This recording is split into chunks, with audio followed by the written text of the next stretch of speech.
اعوذ باللہ من الشیطان اللعین الرجیم بسم اللہ الرحمن الرحیم مشارق انوار الیقین فی اسرار امیر المومنین علیہ السلام صفحہ نمبر 99 صفات امیر المومنین علیہ السلام امام علی علیہ السلام امیر المومنین علیہ السلام ہے جنہیں رسول صلی اللہ علیہ وآلہ وسلم نے وصی علیہ السلام بنایا.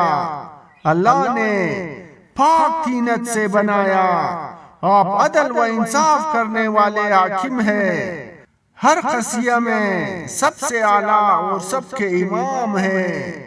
فاطمۃ الرضیہ سلام اللہ علیہا کے شوہر ہے. پاکیزہ عطرت کے والد بزرگوار ہے. میدان جنگ میں اسد کردگار ہے. آپ نے کبھی فرار کا نام نہیں لیا اور نہ ہی کوئی آپ کی ضرب شمشیر کے بعد بچ سکا.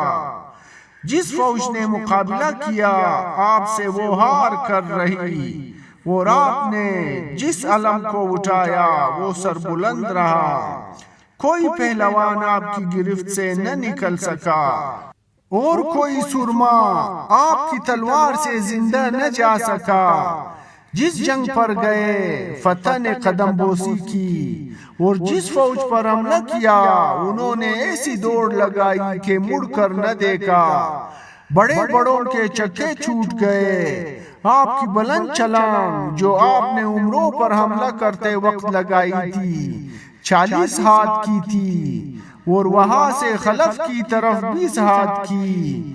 اور جنگ احد میں ایک گھوڑے سوار شمشیر زن کافر کو تلوار کی ایک ضرب سے گھوڑے سمیت 2 برابر کے حصوں میں کاٹ کر پھینکا.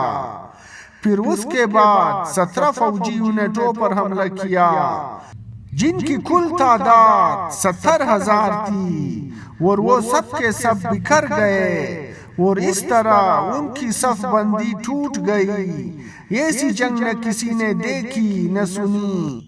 دوست دشمن سب حیران تھے اور فرشتوں کو بھی حیرت تھی. اور یہ صرف الہی خواص اور آیات ربانیہ تھی. آپ کی ولایت فرض ہے اور آپ کی اتباع کرنا فضیلت ہے. آپ کی محبت اللہ کی طرف لے جانے والا وسیلہ ہے. جو آپ سے آپ کی زندگی اور زندگی کے بعد محبت کرے اللہ اسے صاحب ایمان شمار کرتا ہے. اشعار رجب البرسی عبداللہ ابن عباس نے فطرت اللہ التی فطر الناس علیہا اللہ کی بنائی ہوئی فطرت ہے جس پر اس نے انسانوں کو پیدا کیا.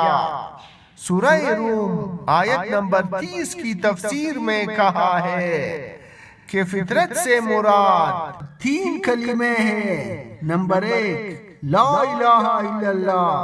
نمبر 2 محمد رسول اللہ صلی اللہ علیہ وآلہ وسلم.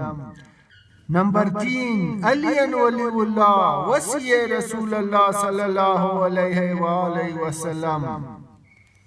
یہ تینوں کلمے ایک دوسرے سے بندھے ہوئے ہیں اور ان کے بارے میں خبر میں پوچھا جائے گا. قول اللہ بے شک کان اور آنکھ اور دل ان سب کے بارے میں پوچھا جائے گا. سورہ السیرہ آیت نمبر 36.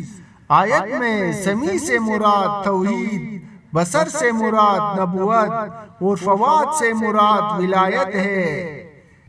دین اللہ کا عدل ہے. عدل اللہ کی قسط ہے اور قسط قسطاس مستقیم ہے. قسطاس میزان ہے لہذا دین ولایت ہے.